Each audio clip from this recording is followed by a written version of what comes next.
तो अभी हम दूसरे अध्याय के 67वें श्लोक पर चर्चा करेंगे। कृपया दोहराइएगा। इंद्रियाणां हि चरतां यन्मनोनुविधीयते तदस्य हरति प्रज्ञां वायुर्नावमिवाम्भसि।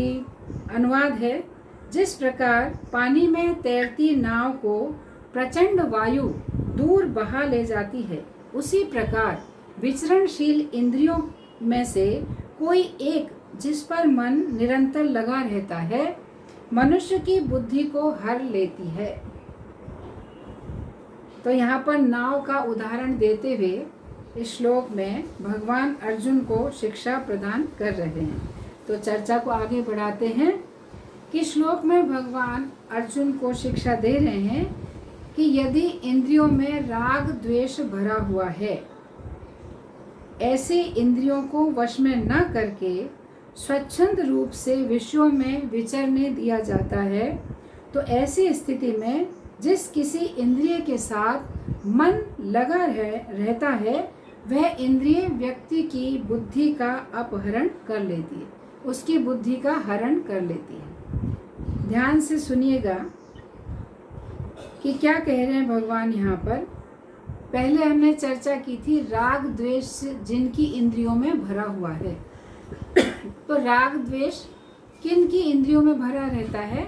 जिनकी इंद्रियां भगवान की सेवा में नियोजित नहीं है, अर्थात जो अपने भोग विलास में अपनी इंद्रियों को नियोजित करते हैं, उनकी इंद्रियां भौतिक राग द्वेष से भरी हुई होती हैं। और फिर क्या होता है कि जिसका मन किसी एक इंद्रिय में अगर लगा हुआ है, तो क्या होता है, उसकी बुद्धि का, वह इंद्रिय क्या करती है, उसकी बुद्धि का हरण कर लेती है। तो इसके हम आगे इसके जो श्लोक के पद हैं उन पर हम चर्चा करेंगे। तो पहला क्या है, इंद्रियाणां हि चरताम, अर्थात इंद्रियां जो विषयों में विचरण करती रहती है। जैसे हमारी जो इंद्रियां हैं, इनके अलग अलग विषय हैं ना, हमने कई बार चर्चा की है। जैसे आँखों का विषय है रूप, कानों का है शब्द, जिह्वा का है रस, नासिका का सुगंध है और त्वचा का स्पर्श है। तो ऐसे जो इंद्रियों के विषय हैं, तो क्या होता है, जिसकी इंद्रियां भगवान की सेवा में नियोजित नहीं है, तो उसकी इंद्रियां इन विषयों में अनियंत्रित होकर विचरती रहती, यानी भ्रमण करती रहती, उन विषयों के साथ वह चलती रहती। तो ऐसा जो व्यक्ति है वो क्या कहलाता है, अयुक्त व्यक्ति। तो अयुक्त व्यक्ति जिसकी इंद्रियां विषयों में विचरती रहती हैं, ऐसे अयुक्त व्यक्ति के लिए क्या कहा है कि उसके पास बुद्धि नहीं है। क्योंकि जिसके पास बुद्धि है वह अपनी इंद्रियों को भगवान की सेवा में नियोजित करता है, लेकिन जो अयुक्त व्यक्ति है वह अपनी इंद्रियों को स्वतंत्र विचरण करने देता है। तो कहने का तात्पर्य क्या है, उस व्यक्ति के पास बुद्धि नहीं है। तो यहाँ पर दो शब्द हैं, एक तो है अयुक्त और एक है विधेयात्मा।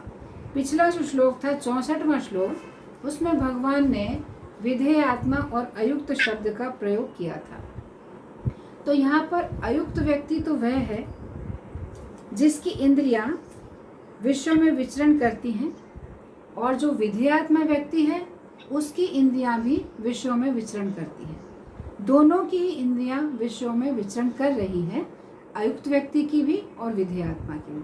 विधेयात्मा वह व्यक्ति है जो नियम पूर्वक अपनी इंद्रियों को नियोजित करता है, और अयुक्त व्यक्ति कैसा है, जो अपनी इंद्रियों को अपने सुख भोग के लिए स्वतंत्र रूप से उनको विचरण करने देता है। यानी उसने अपनी इंद्रियों को स्वाधीनता दे रखी है, स्वतंत्रता दे रखी है, कोई नियंत्रण उसका उन पर नहीं है।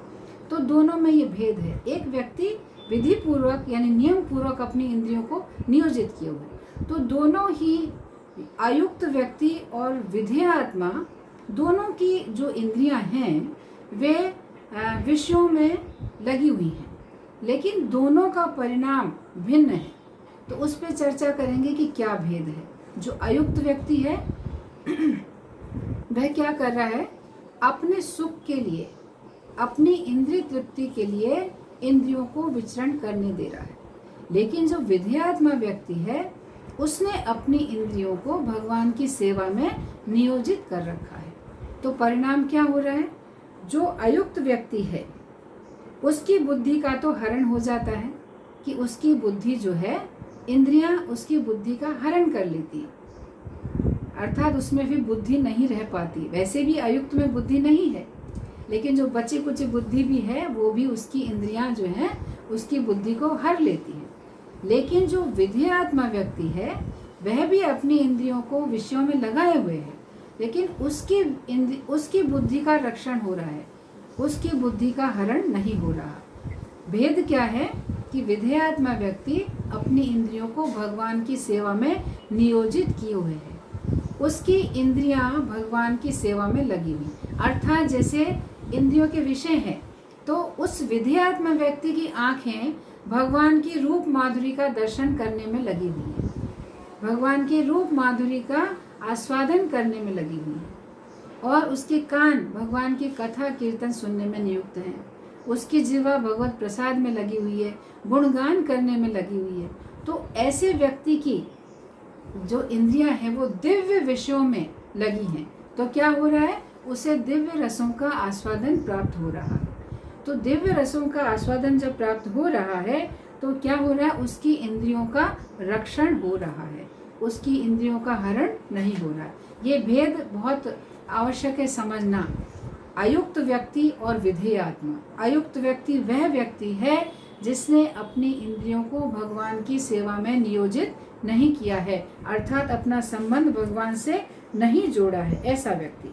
लेकिन जो विधेयात्मा व्यक्ति है वह पूरे नियम के साथ, नीति नियम के साथ अपनी इंद्रियों को भगवान की सेवा में समर्पित किए हुए है। ये बड़ा भेद है, इसलिए परिणाम में इतना अंतर है कि विधेयात्मा व्यक्ति की इंद्रियों का रक्षण हो रहा है और जो अयुक्त व्यक्ति है उसकी इंद्रियों का, उसकी बुद्धि का हरण हो रहा है। एक की बुद्धि का रक्षण और एक का हरण हो रहा है। और जो व्यक्ति भगवान से युक्त नहीं है और अपनी इंद्रियों को जब इस तरह से विचरण करने देता है तो क्या होता है? उसकी इंद्रियों में काम शत्रु प्रवेश करता है। तो काम रूपी जो शत्रु उसकी इंद्रियों में प्रवेश करता है, जिसके द्वारा उसकी बुद्धि हर ली जाती है, अर्थात उसकी बुद्धि पतित हो जाती है। और काम, जैसे काम से फिर क्रोध उत्पन्न होता है तो क्रोध की अग्नि उसे तप्त करती है। लेकिन जो विधेयात्मा व्यक्ति है जिसने अपनी इंद्रियों को भगवान की सेवा में लगाया है तो क्या हो रहा है? भगवत कृपा की उसे, जैसे भगवान की जो करुणा कृपा का जो शीतल जल है वो शीतलता उसे प्राप्त होती है। तो उसकी इंद्रियों में दाह नहीं है, उसे क्रोध की अग्नि से नहीं गुजरना पड़ता, वो शांत है और उसे भगवत कृपा या करुणा रूपी जल की शीतलता प्राप्त होती है। और उससे क्या होता है? जो त्रिताप हैं जिनकी हमने पहले चर्चा की थी, आध्यात्मिक, आदि भौतिक और आदि दैवी, जो तीनों ताप हैं उनसे उसे शांति प्राप्त होती है। उसे तीनों ताप विचलित नहीं करते हैं, किसी प्रकार उसे कष्ट नहीं देते हैं। तो ये भेद है अयुक्त व्यक्ति और विधेयात्मा व्यक्ति में। इसका अंतर बताते हुए ये चर्चा हुई है। अब इस श्लोक का जो अगला पद है, यन मनो अनुविधीयते, अर्थात जिस इंद्रिय के साथ मन रहता है, अर्थात जो अयुक्त व्यक्ति है तो किसी एक इंद्रिय के प्रति उसका मन लगा हुआ है। तो ऐसा बताया जाता है कि व्यक्ति एक साथ कई इंद्रियों के साथ अपने मन को नहीं लगा पाता, एक या दो इंद्रिय के साथ अपने मन को वो निवेश कर पाता है। तो जिस व्यक्ति का मन किसी एक विशेष इंद्रिय में लगा होता है तो क्या होता है? ऐसे जब उसके विषयों के साथ वो विचरण करता है तो उसकी बुद्धि का हरण हो जाता है। तो यहाँ पर उदाहरण है, बहुत ही सुंदर उदाहरण ये है कि जैसे हरिण का उदाहरण यहाँ दिया गया है। तो हरिण को संगीत बहुत मधुर लगता है, तो कोई शिकारी संगीत बजाता है और हरिण आकृष्ट होकर उस संगीत को सुनने में निमग्न हो जाता है, अर्थात उसकी जो श्रवण इंद्रिय है वो, उसका मन जो है उसके द्वारा वशीभूत हो जाता है। श्रवण इंद्रिय के द्वारा हरिण का मन वशीभूत हो जाता है और वो उस संगीत को सुनता रहता है। तो यहाँ जो चर्चा की कि हमारी इंद्रिय, हमारा मन जैसे कई बार एक या दो इंद्रिय में लग सकता है, लेकिन यहाँ हिरण का एक ही इंद्रिय में मन लगा है, वो क्या है? श्रवण इंद्रिय। और हरिण जो है देख रहा है अपने आँख के सामने शिकारी आया है और वो धनुष उठाकर तीर छोड़ रहा है, वो अपनी आंखों से देख रहा है, लेकिन क्या हो रहा है? उसका मन उस श्रवण इंद्रिय में इतना ज़्यादा आसक्त हुआ है कि उसकी बुद्धि का हरण हो चुका है, उसकी बुद्धि हर ली गई है। तो उसकी बुद्धि चल ही नहीं रही है कि शिकारी मुझ पर बाण छोड़ देगा और मैं मृत्यु को प्राप्त हो जाऊंगा। और ऐसा ही होता है, हिरण जो है श्रवण इंद्रिय में इतना तल्लीन होता है उस संगीत को सुनने में, और शिकारी उस पर बाण चलाकर उसे मृत्यु के मुख में डाल देता है। लेकिन क्या कह रहे हैं कि उसकी बुद्धि को इंद्रियां हरण कर लेती है, यानी उसकी बुद्धि नहीं चलती है कि सामने शिकारी है, मुझे जागरूक होकर भागना चाहिए, लेकिन वह फिर भी संगीत सुनने में अपने आप को लगा देता है। तो इस तरह से अपनी इंद्रियों को जब स्वेच्छा से, स्वतंत्र रूप से जब विचरण करने देते हैं तो क्या परिणाम होता है? उनके बुद्धि का हरण हो जाता है। और उसी प्रकार से मछली का भी उदाहरण दिया गया है कि जैसे मछली को पकड़ते हैं ना मछुआरे लोग, कांटे में कुछ खाद्य पदार्थ रख देते हैं, जैसे मान लो आटे की कुछ गोली लगा दी उसके कांटे में, और मछली क्या करती है? वो अपनी रसनेंद्रिय से प्रभावित होती है, उसमें आसक्त होती है, वो कुछ नहीं देखती उस समय, जैसे वो उसको खाने की वस्तु दिखती है और उसकी जो रस ग्रहण करने वाली इंद्रिय है वो उसमें इतनी अनुरक्त हो जाती है कि उसकी बुद्धि का हरण हो जाता है। वह उसको जैसे ही खाती है और कांटा उसमें अटक जाता है और वो मृत्यु को प्राप्त होती है। तो इस तरह से कहा गया है कि जब किसी का मन किसी एक इंद्रिय के वशीभूत हो जाता है तो क्या होता है? इंद्रियां जो हैं उसकी बुद्धि का हरण कर लेती हैं। तो इस तरह से दैनिक जीवन में भी होता है कि कई व्यक्ति हैं, जैसे कोई गाड़ी चला रहा है, किसी को संगीत का भी शौक़ है और बातें करने का भी शौक़ है, बीच में फ़ोन पे भी बात हो रही है। तो इस तरह से अपनी इंद्रियों को कई विषयों में जब लगाते हैं तो क्या होता है? एक्सीडेंट होने की संभावना रहती है, क्योंकि ध्यान नहीं रह पाता है इतनी जगह, और फिर परिणाम क्या होते हैं कि एक्सीडेंट हो जाता है, दुर्घटना घट जाती है। इसलिए सावधान रहना चाहिए। श्लोक में आगे बढ़ते हैं। यन्मनो अनुविधीयते। यन्मनो का मतलब देखा हमने कि कोई किसी की इंद्रिय में जिसका मन लगा रहता है, किसी एक इंद्रिय में उसका मन लगा रहता है। अब आगे वर्णन है अनुविधीयते, तो मन जिस इंद्रिय की आज्ञा का पालन करता है। इसका अर्थ है मन किसी एक इंद्रिय के द्वारा पूर्ण रूप से वशीभूत हो जाता है, कि एक इंद्रिय के सुख के पीछे उस व्यक्ति का जो मन है ऐसा वशीभूत हो जाता है। तो ऐसा क्यों, किसके साथ होता है? जो व्यक्ति अपनी इंद्रियों को कृष्ण की सेवा में नहीं लगाता, ऐसा जो अयुक्त व्यक्ति है, जो भगवान से युक्त नहीं है, उसका मन किसी न किसी एक इंद्रिय का गुलाम अवश्य बन जाता है।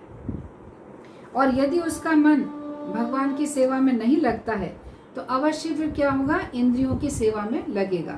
जो कैसी इंद्रियों का क्या होगा? स्वेच्छा से वो विचरण करेंगी, उन पर किसी प्रकार का नियंत्रण नहीं कोई कर पाएगा।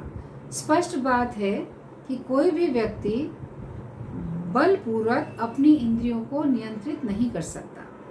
इंद्रियों को नियंत्रित करने का एकमात्र सरल और सर्वोत्तम उपाय है कि हम अपनी इंद्रियों को भगवान की सेवा में नियोजित करें। जब भगवान की सेवा में नियोजित करते हैं, तभी इंद्रियां जो है संयमित रह पाती हैं और दिव्य बनती हैं, शुद्ध होती हैं और मन को शांति और सुख की प्राप्ति होती है। तो अनुविधीयते का अर्थ है कि मन उस इंद्रिय के भोग में इतना आसक्त हो जाता है कि वहां से हटने का नाम नहीं लेता। किसी भी एक इंद्रिय में अगर मन आसक्त हो गया तो उसमें लगा रहता है, वहां से हटना नहीं चाहता है। लेकिन जो विधेयात्मा व्यक्ति है, विधेयात्मा व्यक्ति की स्थिति जो है इससे बिल्कुल विपरीत होती है। जो विधेयात्मा व्यक्ति है, जिसने अपनी इंद्रियों को भगवान की सेवा में लगा रखा है, उसका मन श्री कृष्ण का स्मरण करने के कारण किसी भी इंद्रिय में फंसता नहीं है। क्योंकि क्या करता है वो, भगवान के साथ युक्त होकर तेषाम सतत युक्तानाम भजतम प्रीतिपूर्वकम, भगवान से युक्त होकर यानी सदैव भगवान से युक्त है और प्रेम के साथ भगवान की सेवा में निरंतर लगा हुआ है। और जैसे भगवान ने कहा, मन मनाभ हो मद भक्तो मध्याजी माम नमस्कुरु, तो ऐसे जो भक्त हैं उनका मन भगवान में नियोजित है। जब मन भगवान में लगा हुआ है, आसक्त है, अनुरक्त है, तो क्या होता है, उसका मन कभी भी इंद्रिय विषयों में नहीं फंसता है। तो यहाँ पर परीक्षित महाराज का एक उदाहरण है। जब परीक्षित महाराज उत्तरा के गर्भ में थे और अश्वत्थामा गर्भ में उनका वध करना चाहता था, और भगवान जब उत्तरा भगवान से प्रार्थना करती हैं, भगवान क्या है, रथ पर आरूढ़ हैं द्वारिका जाने के लिए, और जब उत्तरा भगवान से प्रार्थना करती है कि आप रक्षा कीजिए, आपके सिवाय और कोई रक्षा करने वाला नहीं है, तो भगवान क्या करते हैं, एक रूप में भगवान रथ पर भी आसीन हैं और एक रूप से भगवान उत्तरा के गर्भ में प्रवेश करते हैं और परीक्षित महाराज की उस अश्वत्थामा के द्वारा छोड़े गए अस्त्र से रक्षा करते हैं। जब भगवान परीक्षित महाराज की रक्षा करते हैं, उस समय परीक्षित जो है भगवान का दर्शन करते रहते हैं। पूरे समय वो देखते हैं कि भगवान उनकी रक्षा कर रहे हैं।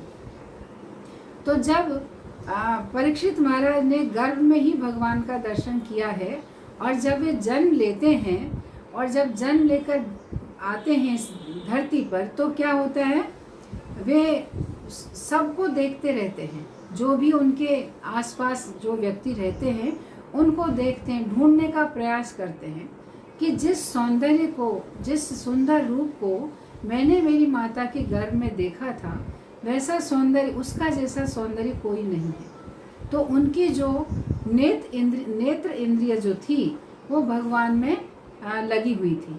तो उन्होंने जितने भी रूप देखे, मन कहने लगा हाँ ये भी सुंदर रूप है, ये भी सुंदर रूप है, लेकिन उनकी जो बुद्धि थी वो बुद्धि क्या कहती, नहीं, श्री कृष्ण के जैसा सुंदर कोई भी नहीं है। अर्थात उन्होंने अपनी जो नेत्र इंद्रिय है उसको गर्भ में ही भगवान के रूप को देखने में नियोजित कर दिया था। तो इस तरह से जो भगवान का भक्त होता है वो संसार के किसी भी प्रकार के सौंदर्य के प्रति आकृष्ट नहीं होता है। और इसीलिए जब परीक्षित महाराज देख रहे थे तो जैसे परीक्षण कर रहे हों, तो उनका नाम ही परीक्षित रखा गया। फिर अगला जो श्लोक का पद है वह है तदस्य हरति प्रज्ञाम। तो अर्थात वह इंद्रिय उसकी बुद्धि का हरण कर लेती है। जो बुद्धि, जिस इंद्रिय में उस व्यक्ति का मन आसक्त हुआ रहता है, वह इंद्रिय क्या करती है, उस व्यक्ति के मन का, बुद्धि जो है उस व्यक्ति की बुद्धि का हरण कर लेती है। तो यहाँ पर भी अयुक्त व्यक्ति की बात हो रही है। विधेयात्मा व्यक्ति तो भगवान की सेवा में लगा रहता है, तो उसके साथ ऐसी दुर्घटना की संभावना नहीं होती है। लेकिन जो अयुक्त व्यक्ति है, उसका जो अयुक्त व्यक्ति की जिस इंद्रिय के साथ मन रहता है, वही इंद्रिय उसकी बुद्धि का अपहरण कर लेती है। तो यहाँ पर जो तीसरा अध्याय है भगवद गीता का, उसके 40वें श्लोक में भगवान क्या कहते हैं, इंद्रियाणि मनोबुद्धि शाधिष्ठान मुच्यते तो यहाँ कहते हैं अर्थात काम जो शत्रु है उसके 3 निवास स्थान है, इंद्रियां, मन और बुद्धि। ये जो काम के निवास स्थान है, कहाँ कहाँ काम शत्रु रहता है, तो सर्वप्रथम वो अपना निशाना किसको बनाता है? इंद्रियों को। तो जो व्यक्ति इंद्रियों को अपनी सेवा में नहीं लगाता तो क्या होता है फिर? वो काम शत्रु का शिकार बनता है। इस प्रकार अयुक्त व्यक्ति की सभी इंद्रियां जो है काम शत्रु के निवास स्थान बन जाती हैं। ध्यान रखिएगा, अयुक्त व्यक्ति की बात हो रही, जो भगवान से युक्त नहीं है। तो इस प्रकार से उसकी जो इंद्रियां हैं उनमें काम रूपी शत्रु जो है प्रवेश कर जाता है। तो अब क्या होता है? अब मन, जैसे पहले इंद्रियों पर आक्रमण होता है, फिर उसका जो अगला कौन निशाना होता है? मन उसका निशाना होता है।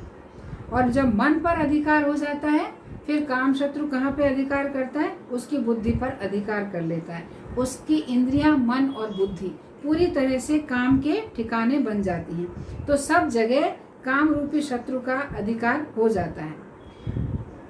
और फिर क्या होता है? वह बुद्धि का हरण करके बुद्धि को भी अपने नियंत्रण में ले लेता है। और ये स्थिति क्यों आती है? इसके लिए कहते हैं रजोगुण की वजह से जो काम शत्रु है यह रजोगुण से उत्पन्न होता है।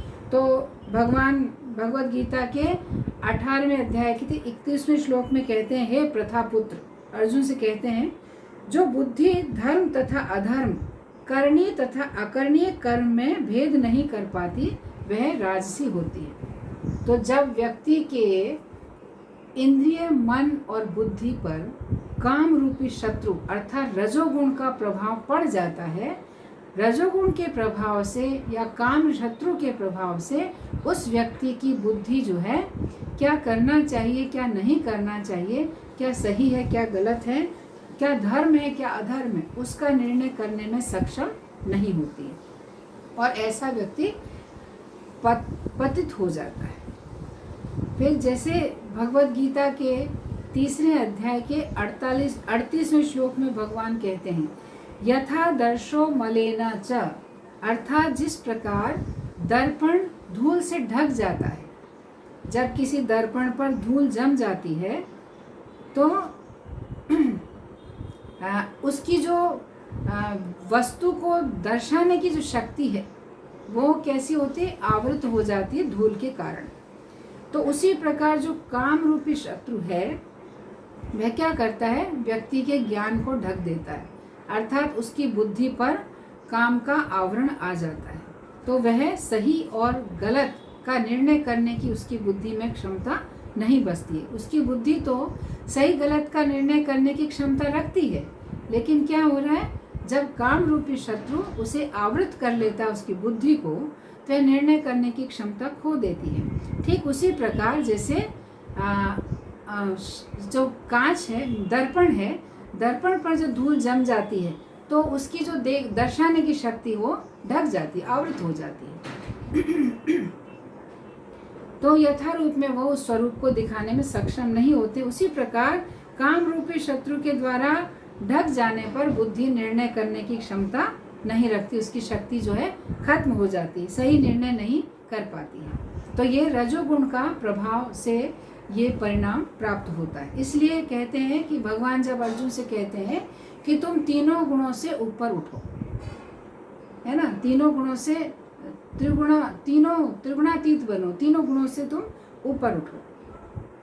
तो ये जो श्लोक है इस श्लोक के तात्पर्य में प्रभुपाद लिखते हैं कि यदि समस्त इंद्रियां भगवान की सेवा में न लगी रहें और इनमें से एक भी अपनी तृप्ति में लगी रहती है तो वह भक्त को दिव्य प्रगति पथ से विपथ कर सकती है। एक इंद्रिय भी भगवान की सेवा से विरत होकर व्यक्ति के स्वयं के भोग में लगती है तो जो आध्यात्मिक पथ पर चलने वाला व्यक्ति है वह भी विपथ होने की संभावना है। उसका जो दिव्य प्रगति का पथ है उससे वह विपथ हो जाता है, पथ भ्रष्ट हो जाता है। तो इस बात से हमें ये शिक्षा प्राप्त होती है कि हमें अत्यंत सावधानी से अपनी समस्त इंद्रियों को भगवान श्री कृष्ण की सेवा में नियोजित करना चाहिए। तो जो भरत महाराज का उदाहरण है, तो भरत महाराज का उदाहरण कैसा, सभी ने भरत महाराज की कथा सुनी है। भरत महाराज सब कुछ त्याग कर वन में जाते हैं ना, और उन्होंने अपनी सभी इंद्रियों को भगवान की सेवा में नियोजित कर रखा था।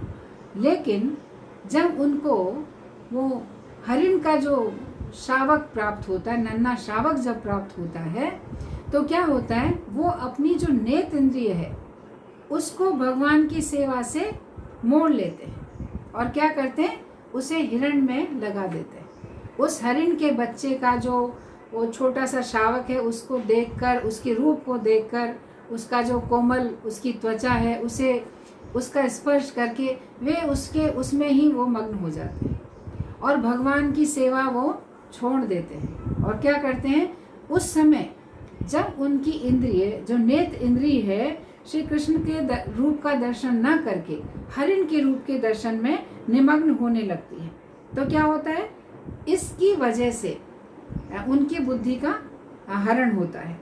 और बुद्धि का हरण होने से अब उनकी बुद्धि का निर्णय बदल जाता है। तो उनका निर्णय क्या बदल जाता है, वे क्या सोचते हैं कि यह बेचारा, ये जो छोटा सा जो मृग का शिशु है, यह बेचारा जो भगवान के प्रतिनिधि है काल क्रम, जिसकी वजह से क्या हुआ, दुर्घटनावश इसकी माता की मृत्यु हो गई, ये अपने परिवार से बिछुड़ गया, इसका अब कोई नहीं है और ये मेरी शरण में आया है।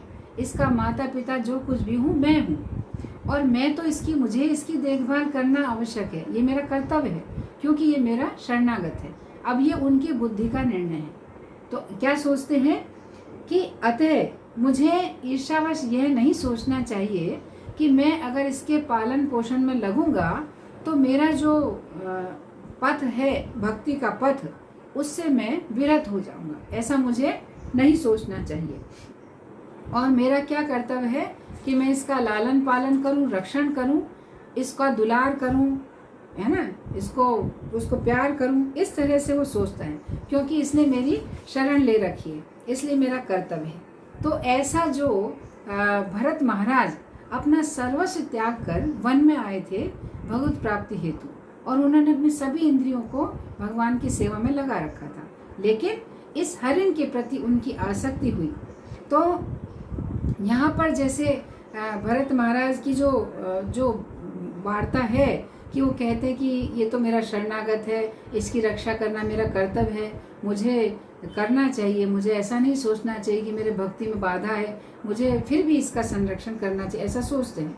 तो ऐसा यहाँ पर कहते हैं कि भरत महाराज की बुद्धि का हरण हो चुका है, लेकिन फिर भी वो जो इस तरह की बातें कर रहे हैं तो ऐसा लगता है ना कि बहुत बुद्धिमानी की बात कर रहे हैं कि नहीं, सही बात है ना, शरणागत है वो छोटा जीव कहाँ जाएगा, उसकी तो रक्षा उनको करनी ही चाहिए। हमारे मन में भी ये विचार निश्चित रूप से आएगा कि वो तो सही तो कह रहे हैं, लेकिन वास्तव में यहाँ पर कहते हैं कि उनकी जो बुद्धि है वो गलत निर्णय ले रही है। तो यही जो भागवतम का जो 5वें स्कंद के 8वें अध्याय के 10वें श्लोक के तात्पर्य में प्रभुपाद लिखते हैं कि माया अत्यंत प्रबल है, परोपकार, साम्यवाद और परमार्थ के वशीभूत होकर विश्व में लोग दुखी मानवता के प्रति दया का अनुभव करते हैं।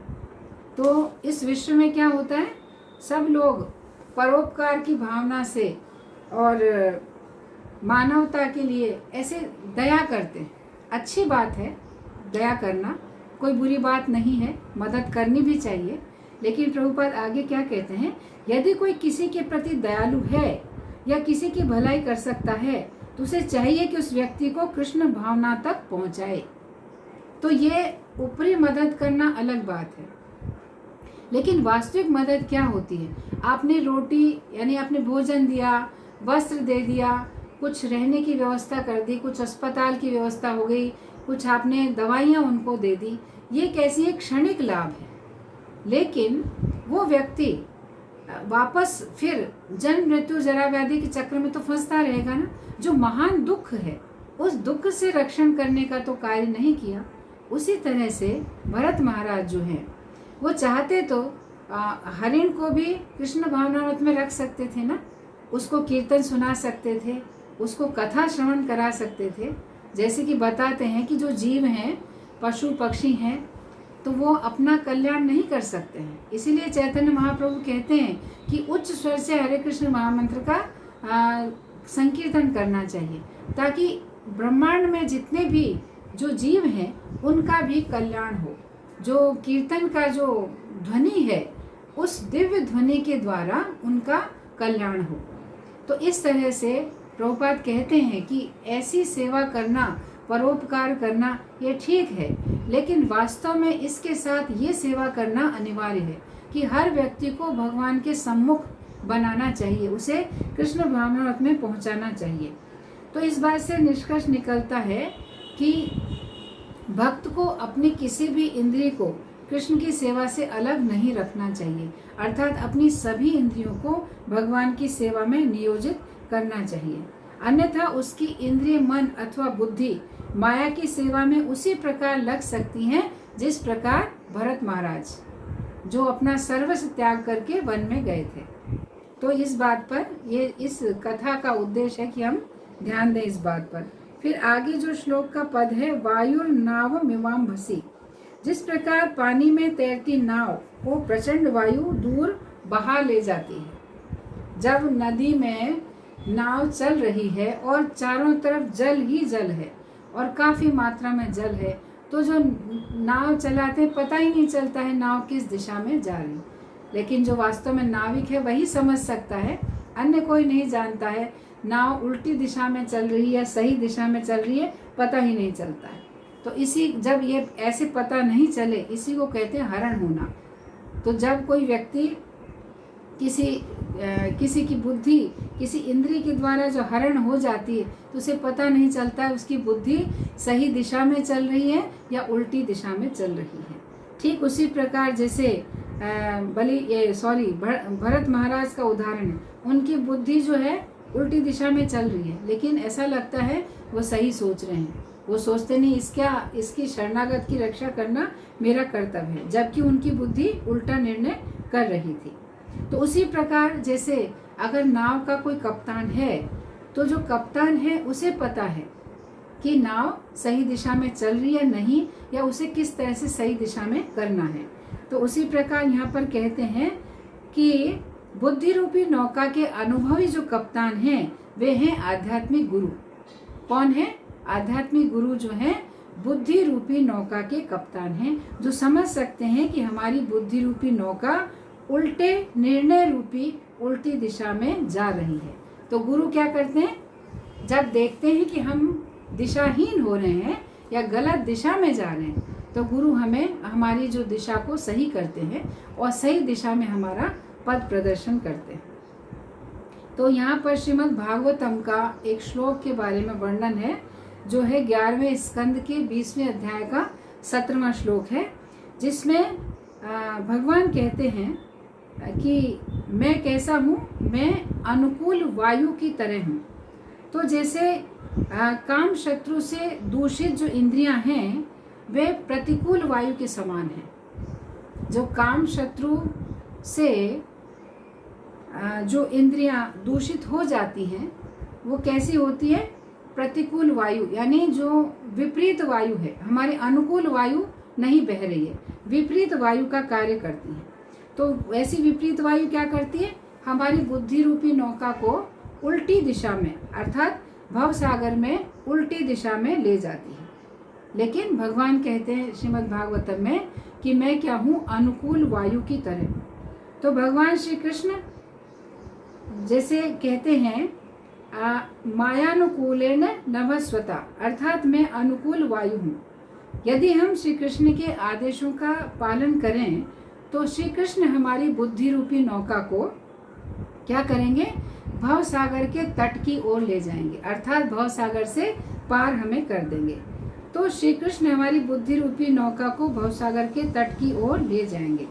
और इसी के तात्पर्य प्रभुपाद लिखते हैं कि भगवान कृष्ण की कृपा उस अनुकूल वायु के तुल्य है, जो भगवत धाम जाने के मार्ग में शरीर रूपी नाव को सरलता से बहा ले जाती है।